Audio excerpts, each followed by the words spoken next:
This morning's reading is from the book of John, chapter 21, verses 1 to 19. Or at least that's what today's lectionary is today's lectionary reading. But Grant figures if he has trouble paying attention for that long, maybe you do too. So let's make things a little easier on ourselves and cut the reading in half. So from the book of John, chapter 21, verses 1 to 8. After these things, Jesus showed himself again to the disciples by the Sea of Tiberias. And he showed himself in this way. Gathered there together were Simon Peter, Thomas called the twin, Nathanael of Cana in Galilee, the sons of Zebedee, and two others of his disciples. Simon Peter said to them, "I am going fishing." And they said to him, "We will go with you." They went out and got into the boat, but that night they caught nothing. Just after daybreak, Jesus stood on the beach, but the disciples did not know that it was Jesus. Jesus said to them, "Children, have you no fish? You have no fish, have you?" And they answered him, "No." He said to them, "Cast the net to the right side of the boat, and you will find some." So they cast it, and now they were not able to haul it in because there were so many fish. That disciple whom Jesus loved said to Peter, "It is the Lord." And when Simon Peter heard that it was the Lord, he put on some clothes, for he was naked, and jumped into the sea. But the other disciples came in the boat, dragging the net full of fish, for they were not far from land, only about 100 yards off. Here ends today's reading. Thanks be to God for these words of life. After these things, this is how today's reading began. After these things, Jesus showed himself again to the disciples. This feels like a pretty smooth transition. There were some earlier resurrection appearances. Now we're going to talk about these other resurrection appearances. And to some extent, that's true. In John's gospel, Jesus first appears to Mary Magdalene, then to the disciples, but Thomas misses it. And then he appears again and calls Thomas out for his doubt. But then there's the last two verses of chapter 20, verses 30 and 31. And they read, "Now Jesus did many other signs in the presence of his disciples that are not written in this book. But these are written so that you may continue to believe that Jesus is the Messiah, the Son of God, and that through believing you may have life in his name." Which is weird, right? I mean, if you were writing a book and you said essentially, and then there was a whole bunch of other stuff that happened that I'm not going to include, but in summary, I wrote this book for this reason, you would think that would be the end of the book. No one writes, and then a bunch of other stuff happened. Here's the moral of the story. Now let me tell you one more thing. That doesn't make any sense. And moreover, combined with the fact that the original Greek of the 21st chapter has noticeable differences in language and style from the rest of the book, many scholars conclude that it was added after the fact by an editor as a sort of epilogue. And so today's reading is the first part of that epilogue. Now, if you're thinking, well, that's kind of scandalous, as far as the Gospels go, this isn't exactly atypical. Mark has literally two different endings, a short version and a long version, written in different centuries, no less, neither of which was the century in which Jesus actually lived. And the ending to Luke's Gospel isn't really even an ending at all, right? I mean, it's since the book of Acts is a direct continuation of Luke, it's a part one and part two kind of deal. Now, despite how disorienting this may be, when you think about it, it does sort of make sense. In my opinion, this is one of, if not the greatest story ever told. Like a little bit below that is Star Wars. Happy May the 4th, by the way. Always, and also with you. So this is one of the greatest stories ever told. And so as a gospel writer, how do you land that plane? Right? You don't want to drag it out too long, a la Happy Days and Jump the Shark. nor do you want to butcher it like Game of Thrones did and rush through it. When a story is this good, of course there is going to be disagreement about the best way to end it. And to be clear, I'm not claiming that the gospel writers are making things up. I'm saying that there must be editorial choices made about when the book is going to end. Most biographies have a pretty self-explanatory ending. But when the main character comes back to life and then doesn't die again, it presents a rather unique challenge. When does the story of Jesus end? And today's reading grapples with that question. I would argue that the very theme of the 21st chapter of John is that the story doesn't end here. It's an ancient breaking of the fourth wall, if you will. I believe chapter 21 is less about sort of objectively conveying to the readers what happened, and more about what we, as modern readers of the gospel, are meant to take with us from this story into our lives. A later editor or editors and hundreds of years of tradition are indicating to us that the events written about here are of particular significance when it comes to the continued life of faith beyond the first century. Because without chapter 21, the takeaway for us Christians from this gospel is, I read it earlier, chapter 20, verse 31, to believe that Jesus is the Messiah, the Son of God, and that through believing you may have life in his name, which is a great takeaway.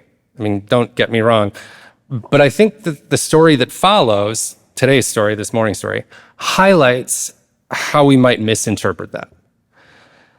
Because in today's reading, we find the disciples doing reading comprehension quiz. What were they doing?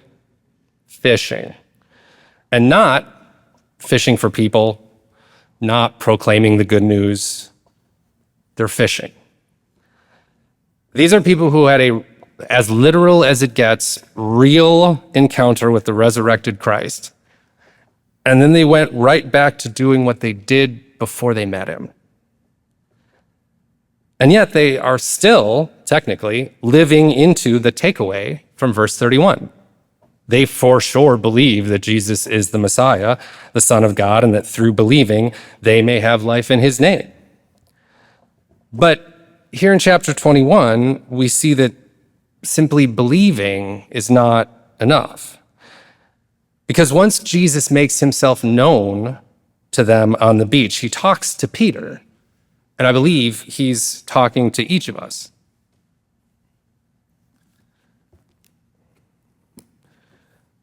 When they had finished breakfast, this is verse 15, Jesus said to Simon Peter, "Simon, son of John, do you love me more than these?" He said to him, "Yes, Lord, you know that I love you." Jesus said to him, "Feed my lambs." A second time he said to him, "Simon, son of John, do you love me?" He said to him, "Yes, Lord, you know that I love you." Jesus said to him, "Tend my sheep." He said to him the third time, "Simon, son of John, do you love me?" And Peter felt hurt because he had said to him the third time, "Do you love me?" And he said to him, "Lord, you know everything. You know that I love you." Jesus said to him, "Feed my sheep."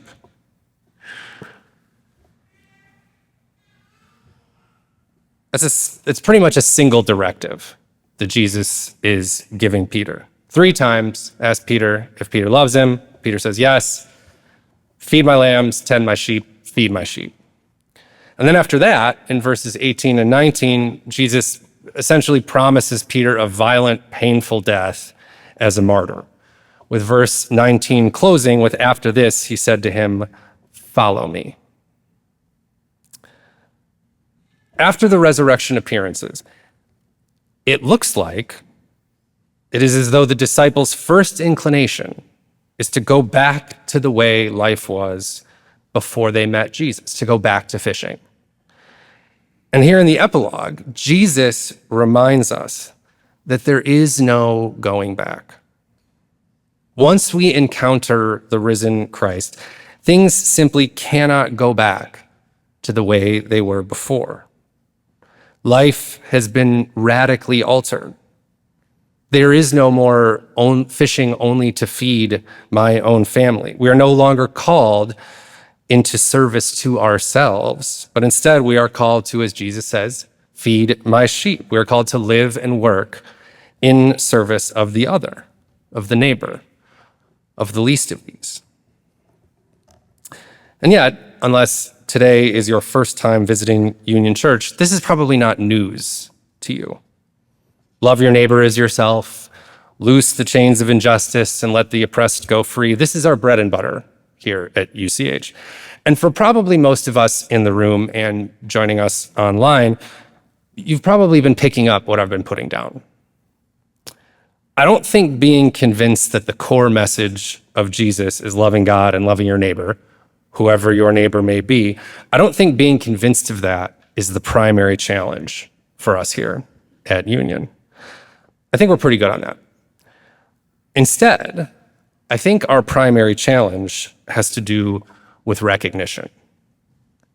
Tertullian, a 3rd century theologian, wrote, "Christians are made, not born." Now, for the disciples, that was pretty obvious. Christians didn't exist when the disciples were born. They had to convert to being followers of Jesus as adults, at immense risk to life and limb, no less. So there was quite a bit at stake to become a Christian. But 2,000 years later, today, in a country that has co-opted and in some cases distorted the message of Jesus beyond recognition, being Christian is a pretty low-stakes endeavor. It's very easy for us, to use the biblical illustration, to go about our day fishing, as though the encounter with the risen Christ didn't or hasn't radically altered our lives. When we're born into it, when our world pushes our faith into just one small corner of our lives, into the background, that is when or how we are lulled into the sense that we are feeding sheep, when in fact, we are really only feeding ourselves. We are lulled into the sense that there isn't, nor should there be, any real cost to following Christ. That our faith is separate from how we choose to spend our time or our money.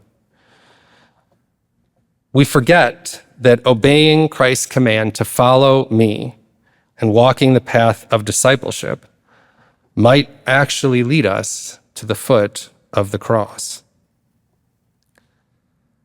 I believe the challenge for us today is recognizing in what parts of our lives are we fishing?